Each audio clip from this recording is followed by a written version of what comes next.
between what's really going on, what really matters. When it comes to temptation, we must understand that temptation is evil. It says evil. The definition of temptation is this: one that is evil and as such gets others into trouble.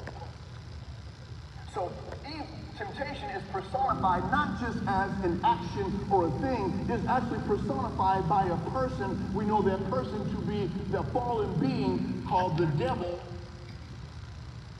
And he's the one who's known in Scripture as the tempter.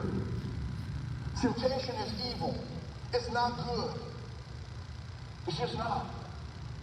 But don't think something is wrong with you because you are being tempted. Because we all get tempted. Jesus, the Son of God, was tempted. If Jesus was tempted, you know we're going to get tempted. Temptation also has a progression to it. It helps us to understand that. Sometimes you may, see yourself in a position, and maybe you said something, done something that you just feel like, I don't know how in the world I could have said that or done that. How did I get into this place? And it's never really overnight. It's always a progression. James teaches us this so we can have an insight into it. He said it starts with your desire. It starts with your desire. There's something I've never seen before as I've looked in this, and I've read the book of James several times over the years, but I never really looked up the word desire, and I did this time. That word desire in the Greek is the word pathos. It means this. It means to wound, to hurt, to suffer. It's the soul's diseased condition out of which various lusts spring. What is that saying to us?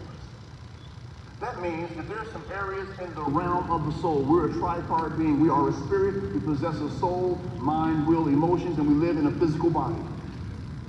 And the scripture is teaching us through this word by desire that there is some wounds within our soul. There's some things we have suffered in our soul.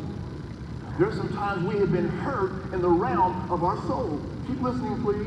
And from that bedrock of pain and hurt and woundedness, there are desires and lusts for wrong things that come out of that.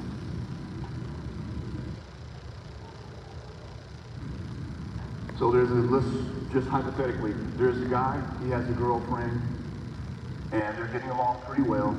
All of a sudden, they have a horrible, horrible breakup, and this guy is just very, very distraught. He doesn't know what to do with himself. He's hurt. He thought maybe this could be the one, but this was a big, big blow up. I mean, this was the mother of all arguments. And so he thought, this is the girl I want to marry, but after this, I don't know. And so he's a little bit confused, a little bit distraught. And so a buddy of his calls him up and says, hey man, what are you doing? I'm like, man, I'm not doing nothing. Oh, you're not with your girlfriend? No, I'm not with her tonight. We just kind of had a bad argument. Man, come on, let me help pick you up. Let's go to the bar. Let's go get a few drinks, man. Just drink it off. So he goes to the bar. He starts drinking. He gets a little tipsy. And then there's this female that approaches him. And she starts showing a little bit of care, a little bit of tenderness and concern for him because he looks like something's been going on. Now all of a sudden, he feels severely tempted to do some things with this female that he knows he wouldn't do in a sober mind because he has a girlfriend, but now he's tempted. Why? Because there was hurt, there was woundedness in his soul. And from there, he got pulled into some other things that were very tempting. Are you following me so far? So when James is teaching us this, he's helping us to see how it starts. Matter of fact, in James chapter 4, verse 1, scripture says this: where do wars and fights come from among you? Do they not come from your desires for pleasure that war in your members? See, here's the thing. When you are hurt, you don't want to stay hurt. You want to get the opposite of that. You want pleasure. The scripture teaches that there is pleasure in sin. But it's only for a season.